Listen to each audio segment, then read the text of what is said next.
We've talked a lot over the years, and excuse me for having to ask this, but some people think you're a mean guy. How do you? It's my job to ask that. No, I understand. How do you respond to that? I think that's probably pretty unfair to say I'm a mean guy. One other story I want to get to, actually, before we get to impacts. You got on a payphone? The Prime Minister of Canada got on a payphone that night? No. I mean, it was pre-cell phones, obviously, but you got on a payphone?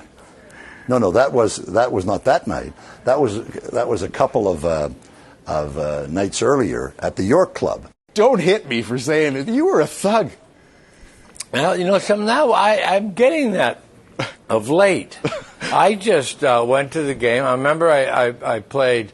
I did. If I even thought you were thinking about attempting to fight me, I fought you. Did you get arrogant? Oh, I didn't get arrogant. No, not you, but the company over time, hubris and so forth. I think there's no question that invincibility and a sense of hubris did set in. Did you speak with Keith Creel of CN? No. Did Hunter speak with him? No.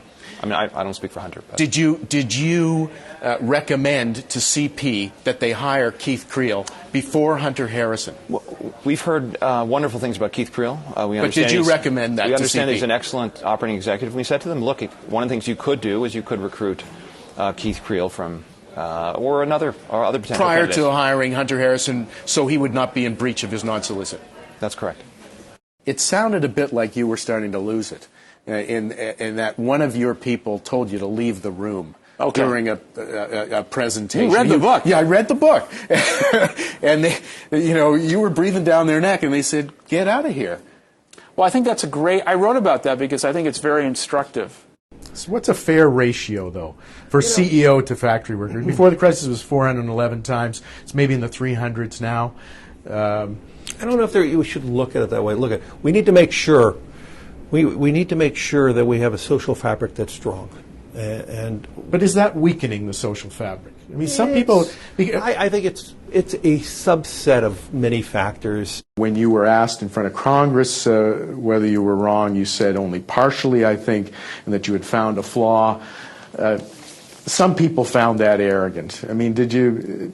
Would you? What was arrogant? Found a flaw? I found a flaw, and that was partial. No, the flaw was in my thinking. That's arrogant? Mark Carney told a conference sponsored by Thomson Reuters the other day that no bank is too big to fail. Does that mean that the Canadian government would let a major Canadian bank fail if, heaven forbid, one were at the brink?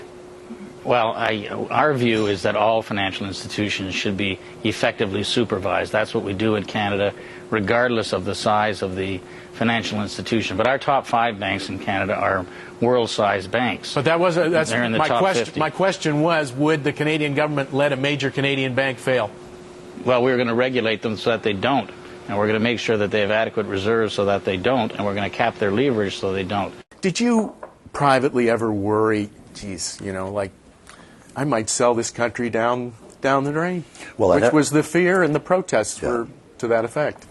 No, I never thought that. But you didn't ever worry that, you didn't ever have doubts? No, I never had that doubt. I watched you speaking with Peggy Wente on the Globe and Mail website, and you said to her, the fact that I am a convicted felon doesn't mean that I am a felon. Yes. Can you explain what you meant? I'm innocent. I did not commit any illegalities of any kind, and any serious examination of the facts and the entire procedure will reveal that.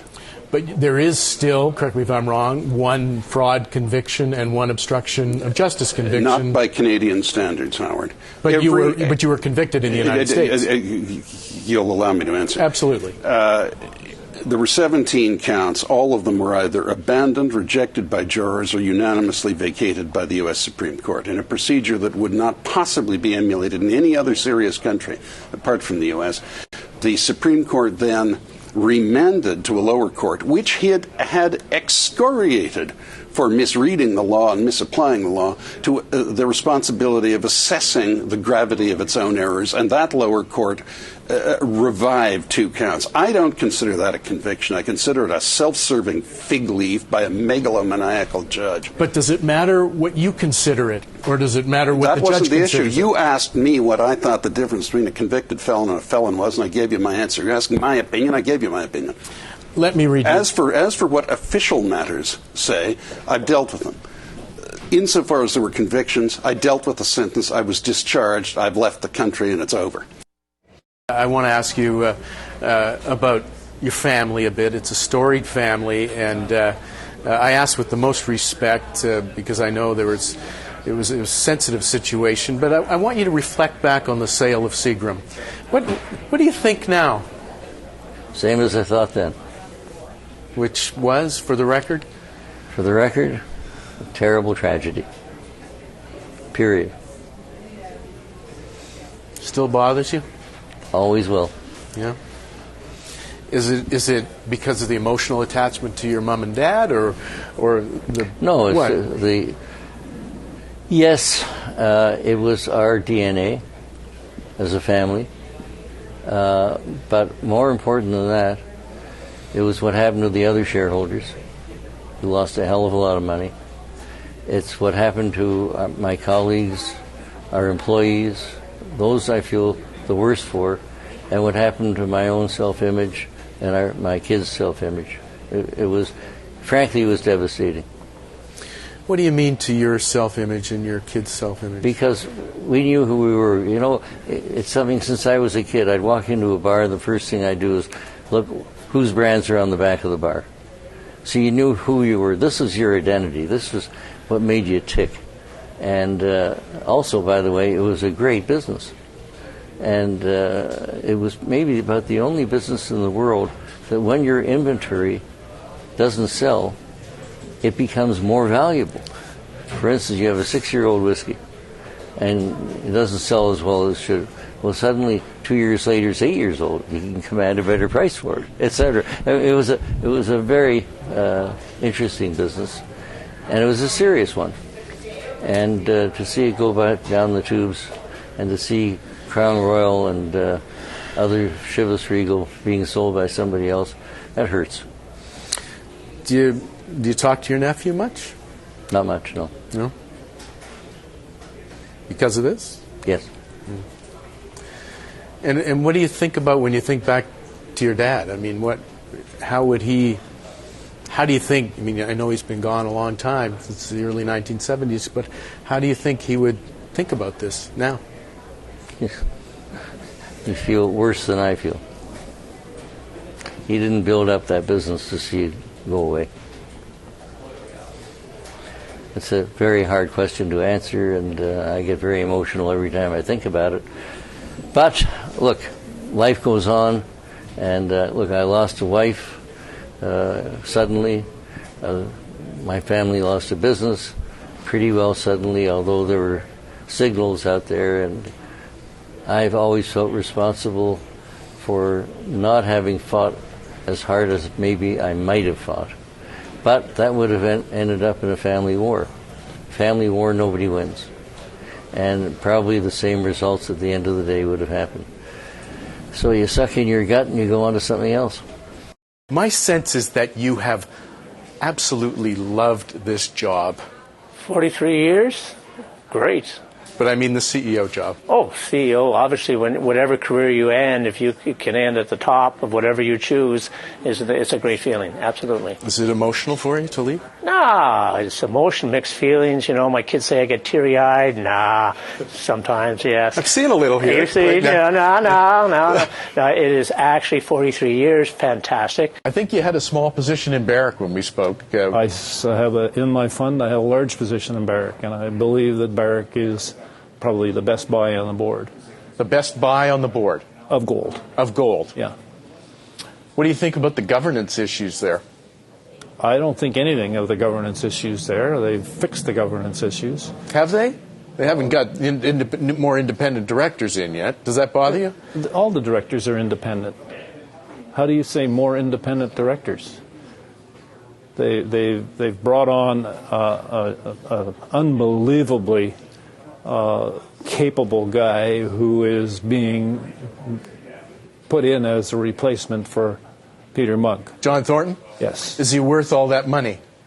If he was still working for Goldman Sachs, it would be about 10 times that. But he's not. He's working for the shareholders of Barrick now. And he got paid what he deserves. It's like me asking you, are you worth the money you're being paid? Of course you are, right? Because you're good at what you do. Well, he's good at what he does.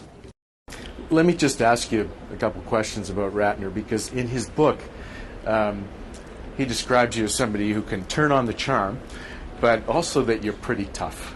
Yeah, It's true. Are you a tough guy to work for? It depends on what you expect out of a relationship with your organization. I mean, if you're looking for an easy ride and if you're looking for a way not to be accountable, I'm probably the wrong guy to work with. But if you enjoy having a lot of freedom of action and being truly and fundamentally accountable for the commitments that you make, it's a great place because I'll back you all the way. But he described, as you know, if you read the book, I've read parts of it. Yeah, he talked about how you upbraided people in front of other people on the team. Strangely enough, I've gone back and checked it. None of the people involved remember that meeting. But if it did happen, one of the things that Ratner needs to understand is that we were still negotiating. And everybody negotiates the way they think they ought to negotiate. I'll leave that with you to figure out. Like lines like, do you think I'm effing stupid? Those kinds of things? Yeah, they may be part of a process. So you don't deny that part? I don't have a single doubt that I used that language. Yeah. Whether I used it in the context that Ratner pitched it is a different story. And I mean, I'm not shy in the utilization of what I would call vernacular English.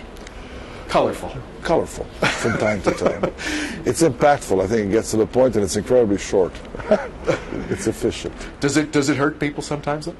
It may, but I don't think it's not designed to be offensive vis-a-vis the person. I mean, I think it reflects the mode in which we drive this business. I mean, look. And the situation you were in. In the situation we're in. And I think people don't realize how close we got to Armageddon in this business. It was really, really... And by the way, as much as people think that the Fiat ended up getting sort of a great deal out of this, there's not a CEO in the world that would have touched Chrysler with a 10-foot pole, not an automotive CEO. So whether you call it an act of stability or an act of courage, the guy you're talking to took on something that most people thought was impossible, including the Germans that walked out of Chrysler in 2007-6. 27% unemployment, 56% youth unemployment in Spain. I mean, that is, I don't know in the UK that we could handle that. So that's a big risk right now. You seem shaken almost by that number. Well, even if there are lots of disputes about how those figures are computed and so on, but let's assume it's really serious. I think the problem is, and this is where I think the fundamental question for Europe is this: if you offer austerity and no reform, right? So you've got just austerity, that's it. I think that's really hard to keep people with you. I think you need policies for growth and reform, and I think the only deal that works is one in which you put all that together. With Germany paying for everything? Well, how can they shoulder it all? I know, and this is why, as I say, the risks in the sense of political. If you're a German, you're saying, why should I pay for someone to retire early?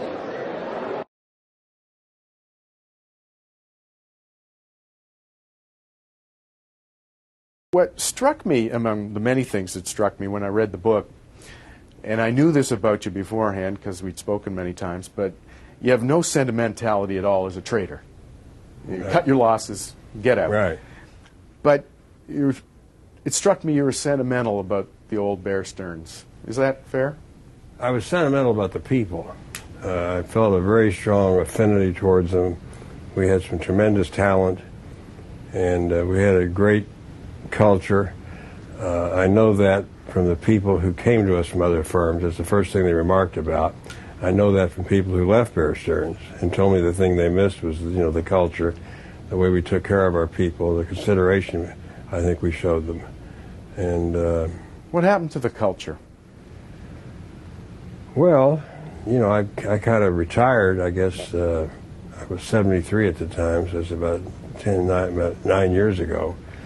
And, things change, and different people have different ways of doing things. Another thing that stuck out for me was you said, and I'm quoting here, you were allergic to leverage, personally. Yeah. Yet here was, you'd never even had a mortgage on your apartment. Yet here was a firm that was 30 to 40 times levered, if those numbers are correct. And even then, our chief financial officer thought that we were under leveraged. I thought he was nuts. I said so, and in the book, I covered that when they wanted to buy stock back. I said, "Are you crazy?" I said, "We have these huge commitments coming up, and you have to remember that I was a very small stockholder at this stage, so I couldn't swing any real weight around. I was chairman of the executive committee, and in theory, I was on the board of Bear Stearns, but still, I was outvoted." And I just couldn't believe that they would listen to somebody and listen to such nonsense. So you were waving your hand and nobody was listening? No, even as much as I objected to buying stock back, a couple of the people who really were smart, both Alan Schwartz and the Warren Spector, said, "Oh, let's compromise. Let's buy 1 million shares back." And I said, "That's still $160 million. And I voted against that, but it didn't make any difference. So you said earlier that you didn't have much stock. You had sold most of your stock over the years. I had 15,000 shares left. Plus I had stock in the deferred compensation that was mine, that just was going to be given to me over 5 years that I'd earned. And that amounted to quite a bit of stock, I guess. But I couldn't sell it. And Jimmy Kane, of course, had a huge amount of stock, roughly 6 million shares, right. $1 billion worth at one point. Yeah. But you say in the book he almost held it against you for you having sold your stock. He did. And I told him, as a friend, I said, "Jimmy, you should diversify. I said, things can happen you can't foresee." A lot, as you know, in governance circles, so many people say, well, management and people on the board have to have skin in the game, big skin in the game. But then you felt differently. Big skin or skin, there's a difference. You have to have skin in the game, sure. And I did. As I said, I had, my compensation, 50% of my compensation every year went into buying stock at the market, which was kept for me, and at the end of 5 years I could sell it. So, I probably had, 100,000 shares, I guess. Maybe more, I don't know. But the stock I could sell, I had 15,000 shares. What did you were chairman of the executive committee, you were on the risk committee. What did those two departments really do throughout all of this? Well, the risk committee, I basically was in charge of equities, and Warren was basically in charge of fixed income. Warren Spector? Warren Spector. And Warren was a very, very intelligent young man. Not young, but young next to me. Of course, everybody's young next to me now. And I had a lot of confidence in him. I thought he was smart. And he was somewhat like a territorial grizzly about his area. He didn't want anybody interfering in it or doing anything in it. So you couldn't have blown the whistle on him? The fact that, they would announce their positions, and they'd say they're long $60 billion in bonds and short $40 billion, and I thought they were short $40 billion of the same thing they were long $60 billion, but they weren't. They were long apples and short oranges, which is not a very good hedge. And but I couldn't say, was this hedge, is it accurate, or are you short against what you should be, what you're long? So it's a real hedge. But did I raise that flag? No, I didn't want to incur the wrath of Warren. Maybe I should have. I assumed that he was smart enough that he knew what he was doing. And when you were running the company, chairman and CEO, you encouraged whistleblowing when you were running the firm. Oh, very strongly, yeah. But just bringing it forward to the current years, I spoke with you in 2005, and I asked you about the frothy housing market at the time, and in fairness, I think at the time you shrugged it off. Were people shrugging it off? Well, it was just something I didn't think we were involved in. To me, it was crazy, if you ask me, that the banks were saying, we'll lend you 125% of appraised value. I mean, I told everybody that was nuts. I said, how can that be right? And then they also had something called home equity loans. The theory, I think, behind those was if you borrowed money and you reinvested it in your house, it would increase the value of your house, so it really wasn't any danger to you, right? You know, hot air. Really, oh God, it was so crazy. But I didn't think that, I didn't know that we were financing all these people that couldn't pay. I thought that we were getting, you know, the mortgage brokers were bringing us stuff.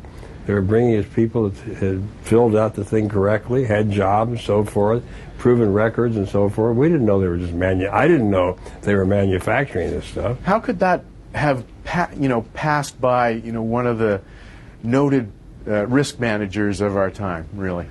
Well, first was I wasn't involved in the risk managing that area. That's where Warren was, and the deals that were brought to us by so-called mortgage brokers and mortgage bankers who'd been in the business in many cases many years, and I guess Warren assumed they were telling the truth, that they had investigated their clients and so forth, which they had not. So I'm not blaming Warren for that. Mm-hmm. And the whole concept of overnight money is something that mystifies a lot of people, regular people. Like how a company can depend, an investment bank can just depend on this life support of overnight loans. Isn't that just a totally risky proposition to begin with? Well, not really, because the collateral you're giving them is of such high grade that it's almost impossible to believe somebody wouldn't lend you against what you're giving them. That's how high grade it is. They're not taking bad collateral. They're taking very good collateral. Government bonds are almost the equivalent. And that's what you're borrowing on overnight against. Until the rumors start. Well, the rumors start and people just say, well, I don't want to do business with you. I don't want to get involved in case anybody wants to make a claim on the collateral. I just, hands off. I don't want to do it. And then, of course, it becomes a major problem. Which is why I'm so convinced that there were 5 investment banks left, and we were one of them, and all five had to change. And 4 survived and 1 did not. And Lehman's the one that did not. The other 4 changed, and there will never, in my opinion, the old style investment banking firm doesn't have a chance. They will not be recreated. We're going to take a quick commercial break. We'll continue our conversation with Ace Greenberg right after this. Okay, we're back with Ace Greenberg, former chairman and CEO of Bear Stearns. We talked about rumors and leverage. Was disengaged management perhaps the biggest problem at Bear Stearns with Jimmy Kane? Well, he was totally disengaged. The chief financial officer was certainly a nice enough fellow. I have nothing against him personally. He had no idea of what he was doing or what he was talking about, and Jimmy listened to him. And I'm sorry to say that our chief financial officer was the highest paid chief financial officer in the United States. How could he not know? By maybe double. How could he not know what he was talking about? I mean, these people are supposed to be... Please, he came from a very prominent accounting firm, and I cited you that he thought we were under-leveraged. He thought we were under-leveraged at this particular time. And I think in the book, maybe we haven't discussed it here, we had 2 major commitments coming up.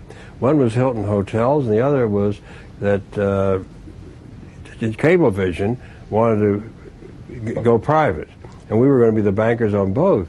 And I said, how can we talk about buying stock in now when these 2 commitments are coming up? They're $15 billion commitments each. Oh, we have plenty of money. We have plenty of money. We can buy in stock. So, it made no sense to me, but nobody else agreed with me. So Jimmy Kane, I mean, some startling things you write about,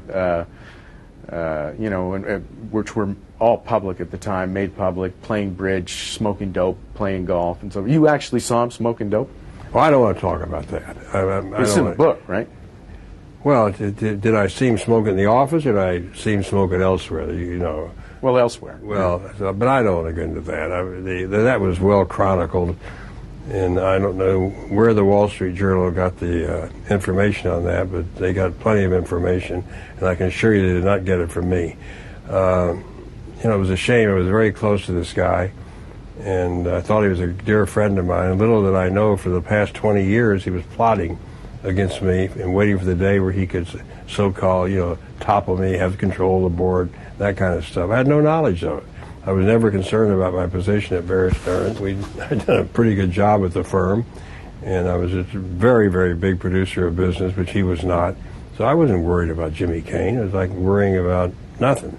And I wrote the book because some of the books that came out after the demise of Bear Stearns were so off the wall in what they said about some of the people, including me, and what they said about what happened and so forth.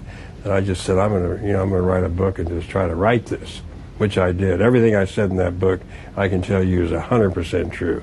No embellishment, no nothing. You can talk to anybody that worked at Bear Stearns, and they'll tell you it was absolutely, that's the way it was. But do you regret hiring Jimmy Kane? Because you hired him, right? Absolutely. Snap decision, right?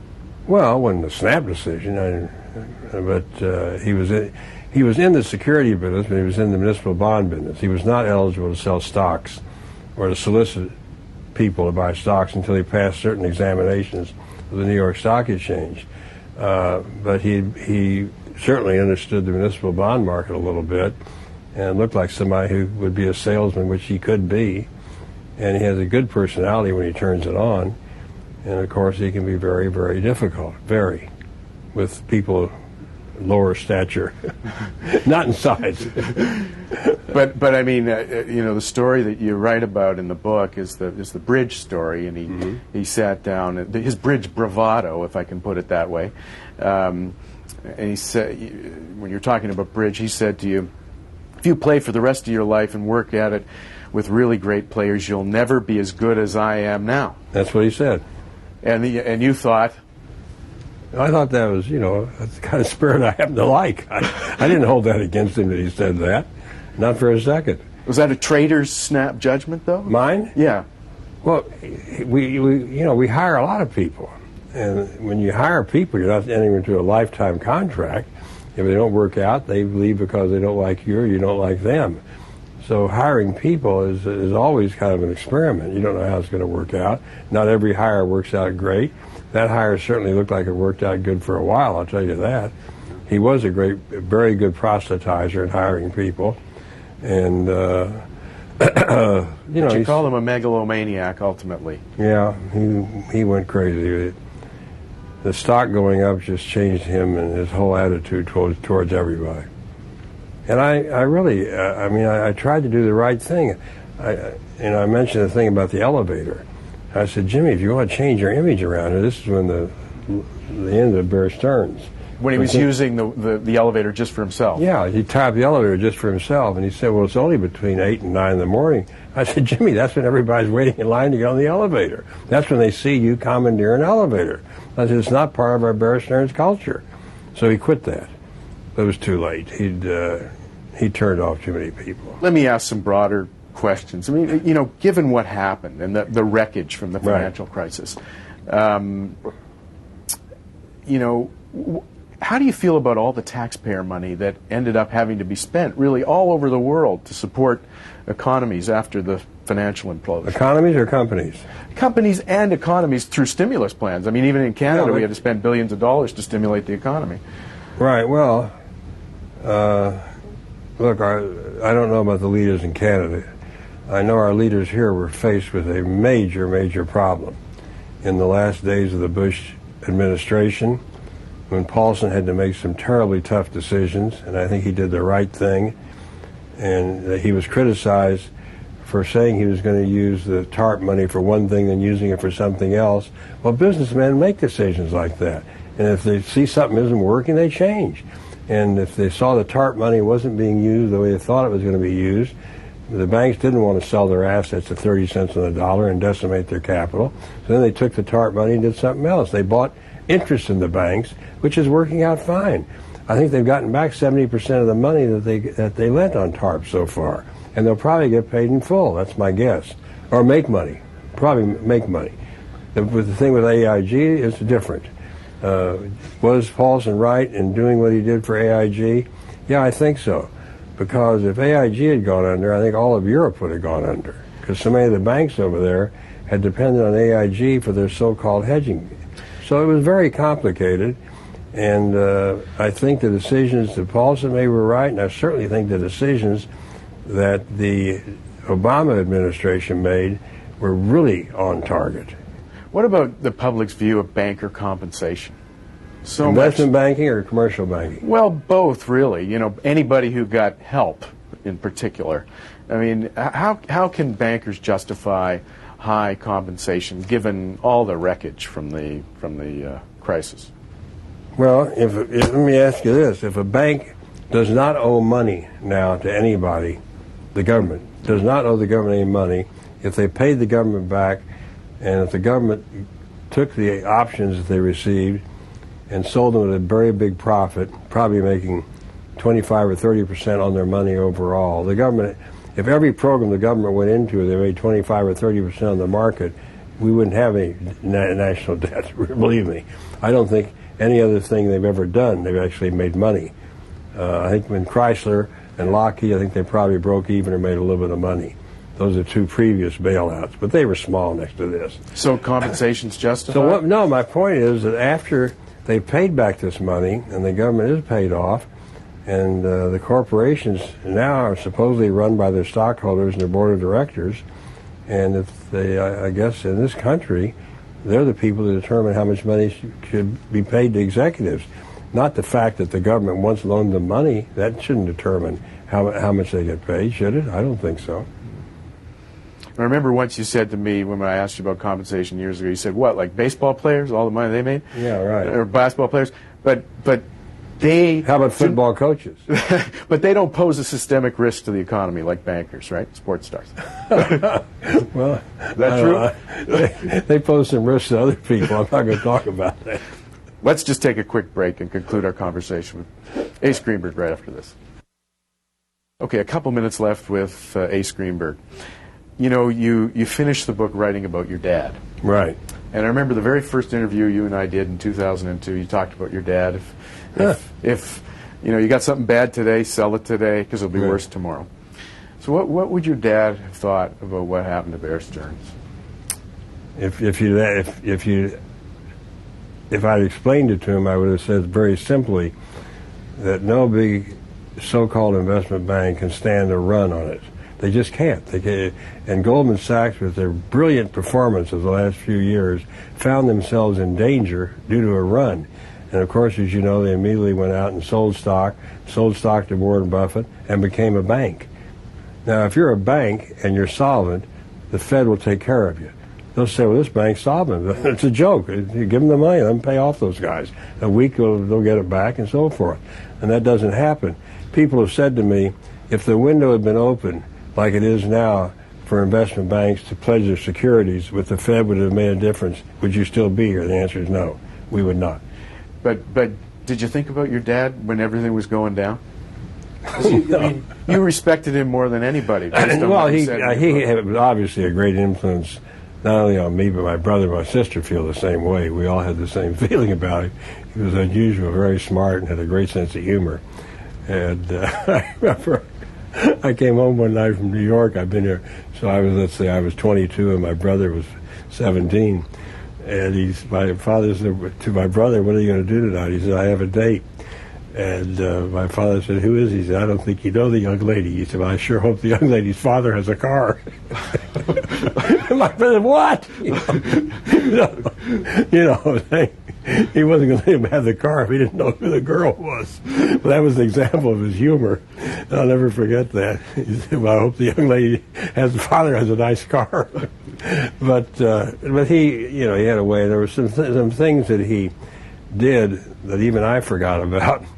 And I'll tell you one. A cousin of mine called me after he read the book. He said, "Left out the best thing your father ever told you." I said, "What was that?" And during the war, I noticed, World War II, I was a teenager, and I noticed some people had a big wad of cash all the time. And I said, with price controls and income tax at 90%, how can they have that cash?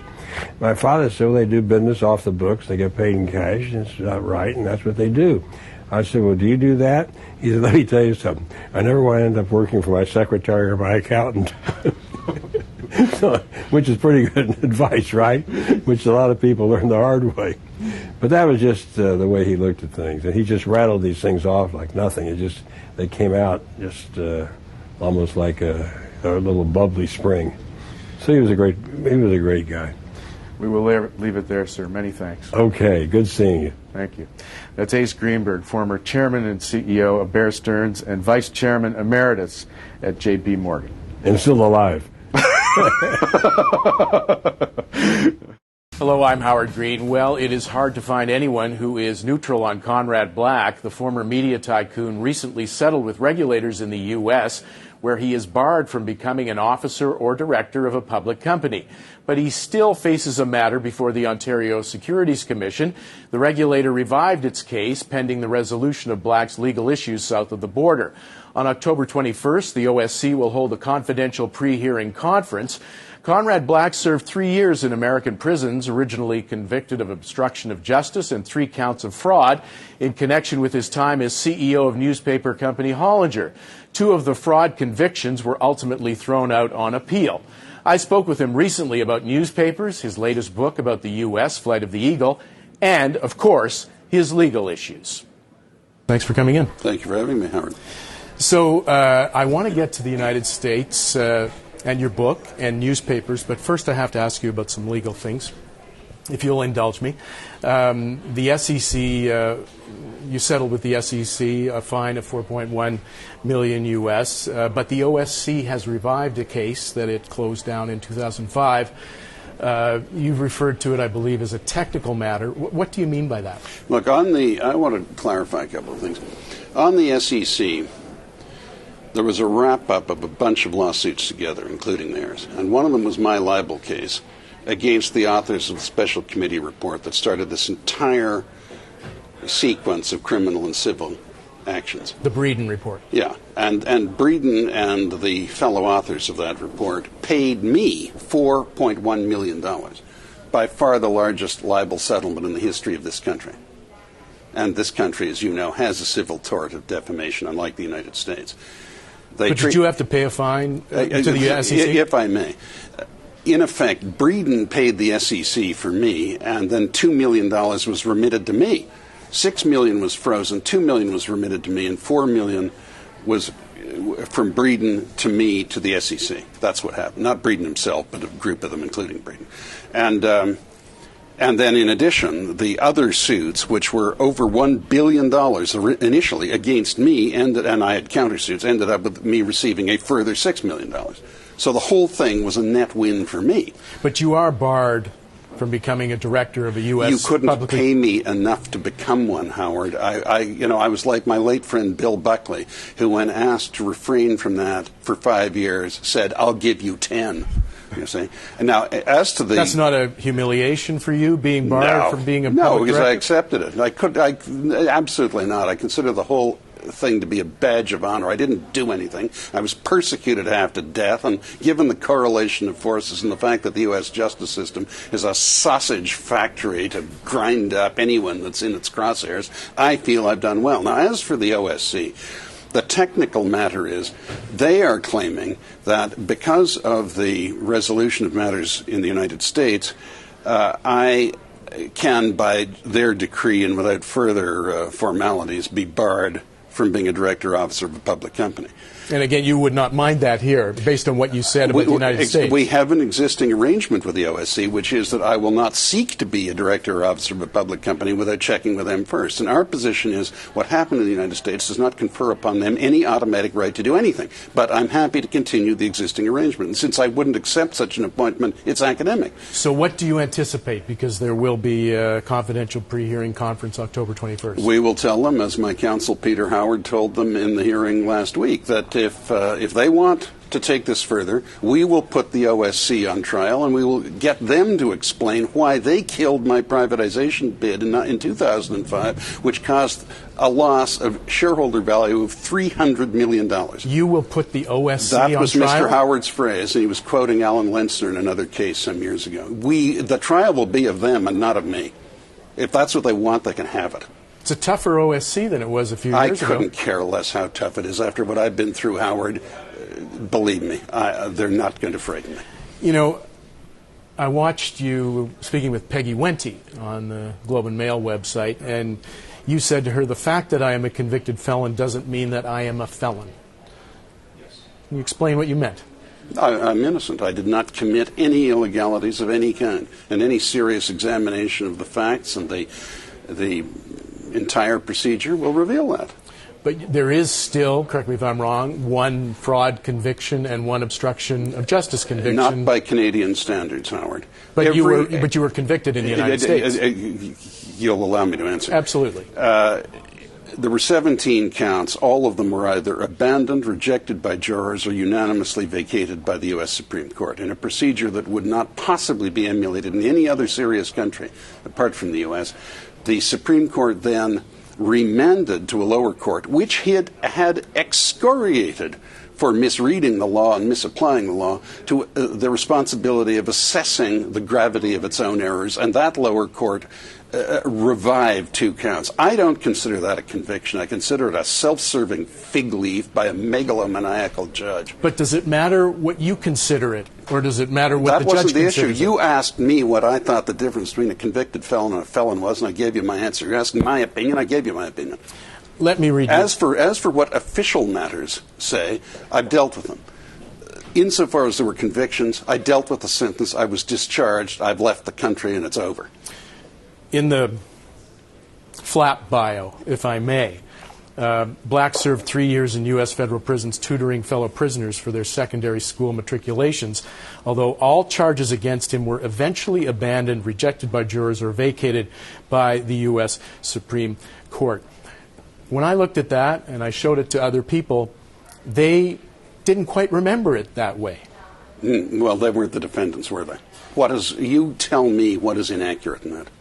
That all charges against him were eventually abandoned. I'm asking you if that is, in fact, the case, or is eventually what you are hoping that Howard, they will eventually you be were abandoned. making a mistake getting into this. I mean, not that it bothers me, but again, as a matter of public service, I'll refresh your memory.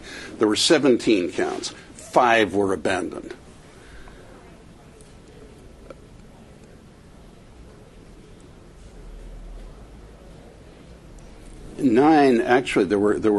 Four were abandoned. 9 were rejected by jurors. 4 remained. The 4 were vacated by the U.S. Supreme Court. 2 were subsequently revived by a lower court judge who, as I said earlier, had been severely criticized by the High Court, but to whom the High Court remanded the vacations and said, you assess the gravity of your own errors. What I wrote there is absolutely the truth. Now, you could make the case that I could have added, but 2 counts were revived. My contention is that for Canadian purposes, that does not qualify as a conviction because no Canadian process would tolerate such a thing. I mean, if the Supreme Court had not remanded them and just vacated them, the prosecutors could have recharged if they'd wanted to. Now, they wouldn't have because they couldn't possibly win, but they could have. You know, your friend Hal Jackman, I interviewed him, I think, back in 2005, 2006, when you were in the midst of all of this. And he said to me that, and I'm paraphrasing, in your own mind, no matter what they threw at you, you would, in your own mind, think you were right. Is that a fair No, it is statement? not. It's a ridiculous cheap shot by Jackman.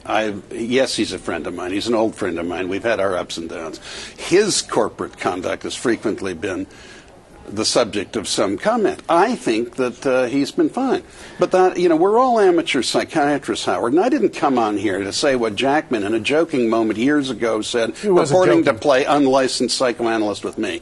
I would only say I'm guilty when I'm guilty and not guilty when I'm not guilty. And when I have confessions to make, I make them in the proper place, which isn't to you. All right, we will take a quick break, and we'll come back and we'll talk about the United States in your book. Okay. We're speaking with Conrad Black. Please stay with us. Okay, a few minutes left with Alan Greenspan.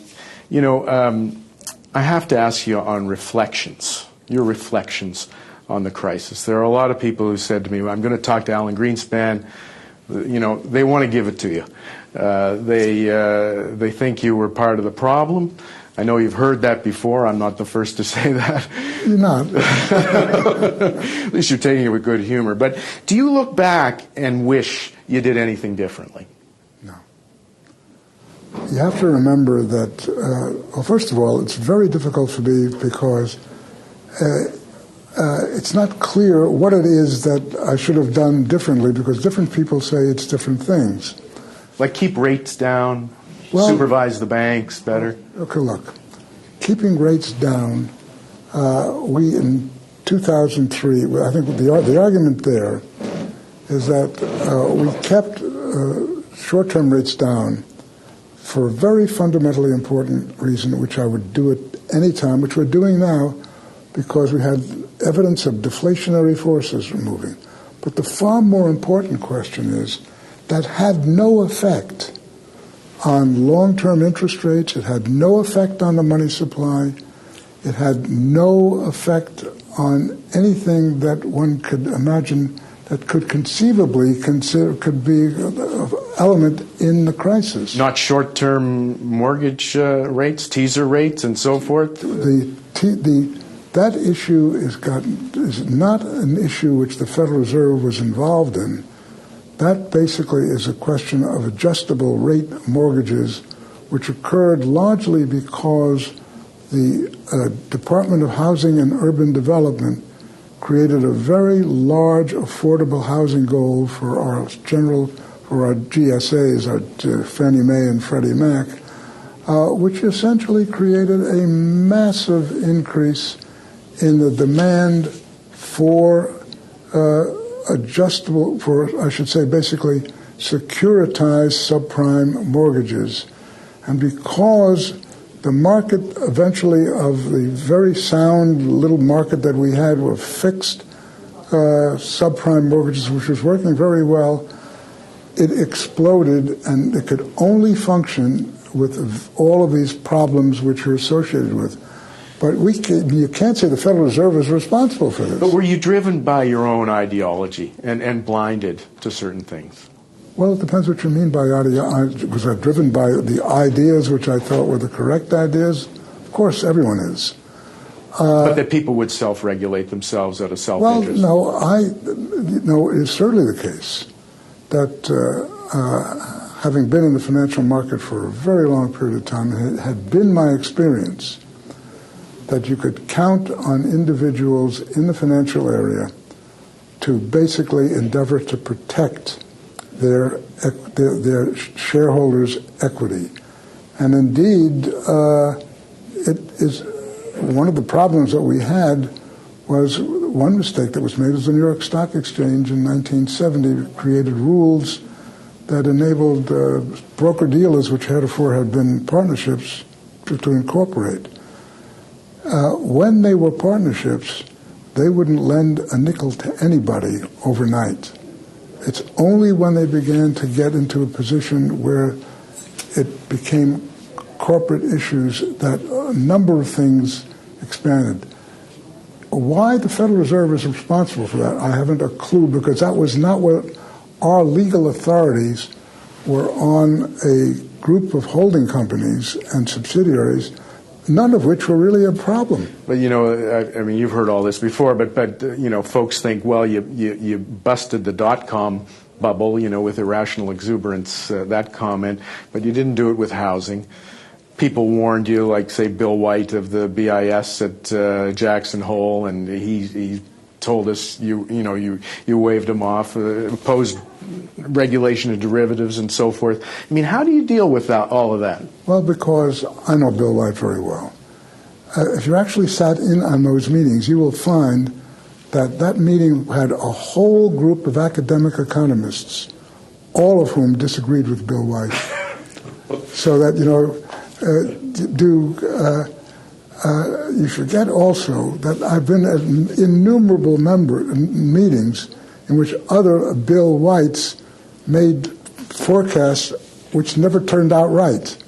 So the question here is that there's a very heavy bias involved that if you get people, as I did, saying that this is going to happen, that's going to happen, worry about this and worry about that, yes, you listen and you focus on it, but the problem is you have to make a judgment.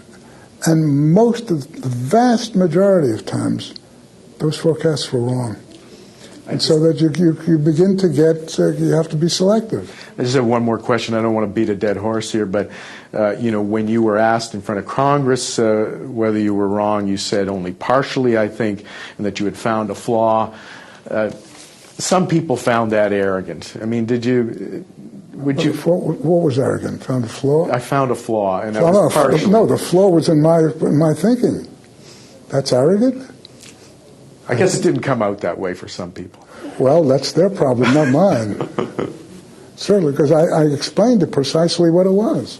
Namely, that I had been under the presumption that you could count on individual corporations and the people within them to protect the equity of their shareholders.